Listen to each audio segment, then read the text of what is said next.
the way it's brought to life in there, I'm still honestly a little shocked by it. I wasn't quite prepared to see it brought to life so viscerally. The best thing about today was seeing all the community members and friends and family come and see the artists present their work in front of their community and share this thing that has been really important to them. Thought going into that particular room there was extremely creative, and that shows how creative artists can be.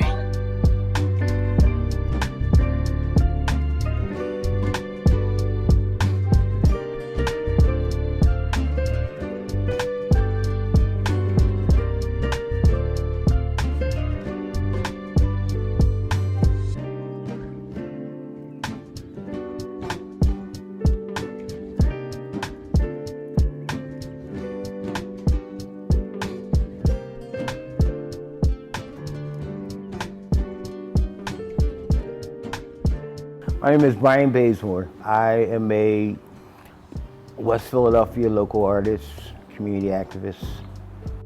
I'm a mother, I'm a community actionist, I am a daughter, a granddaughter, and I am an advocate for youth and public safety. I am here as a community member with Spirokill. I was born and raised in Vietnam, and I'm right now a resident of West Philadelphia. I'm an artivist. That's an activist and an artist. I worked with the Digni Act Now Collective, and we help free Black mothers and caregivers. So my project is basically to address the negativity, but to speak life into the possibilities and to change our narrative. And when I say our narrative, I'm talking about that of Black and brown people in America. So the Voices of Mod 3 and ASD, it was an environmental installation piece that talked about and described the conditions of ASD and Mod 3. ASD and Mod 3 is 2 trailers that Riverside Correctional Facility put Black women, and specifically and gender oppressed people, in without notifying their family or telling the people themselves where they were actually going. Well, my project is called Project X.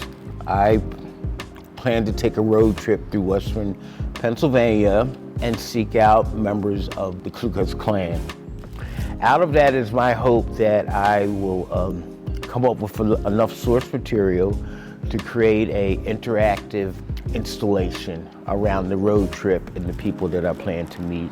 As someone who was born and raised elsewhere, who's still trying to figuring out the idea of home for me, a physical space and a spiritual and emotional space as well. And throughout the last couple of years, especially during the pandemic, that became a stronger quest for me. I created this project, and people walk in figuring out what part of their story they would like to share, but the second they walk out, even if they are in doubt, okay, what action I can take now to make sure my community feeling like that, feeling that safe and feeling full of love like that.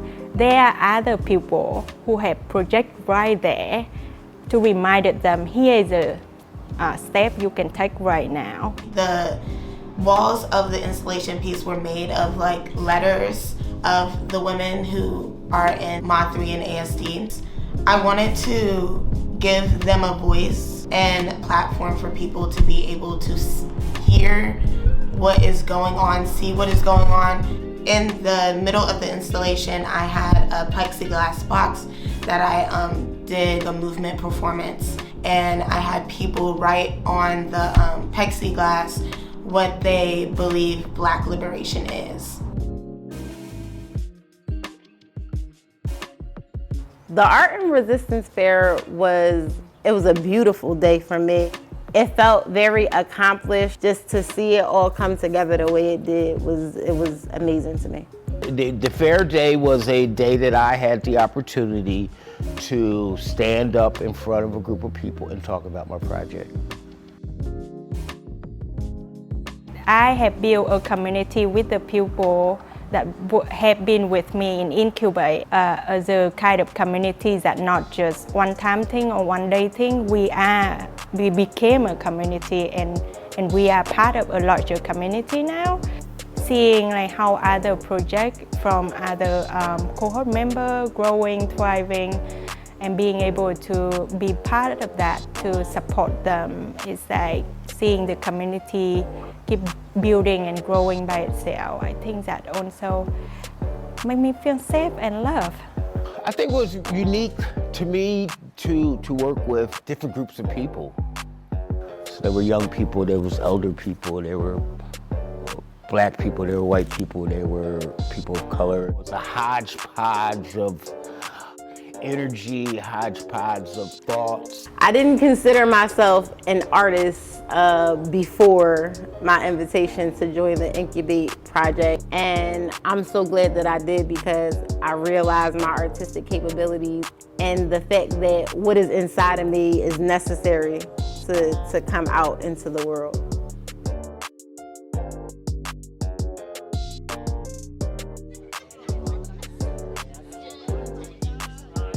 Happy to be here, to be down with this movement, because this movement has to continue. Art is our birthright. Art is how we understand the world. It is essential and it is critical.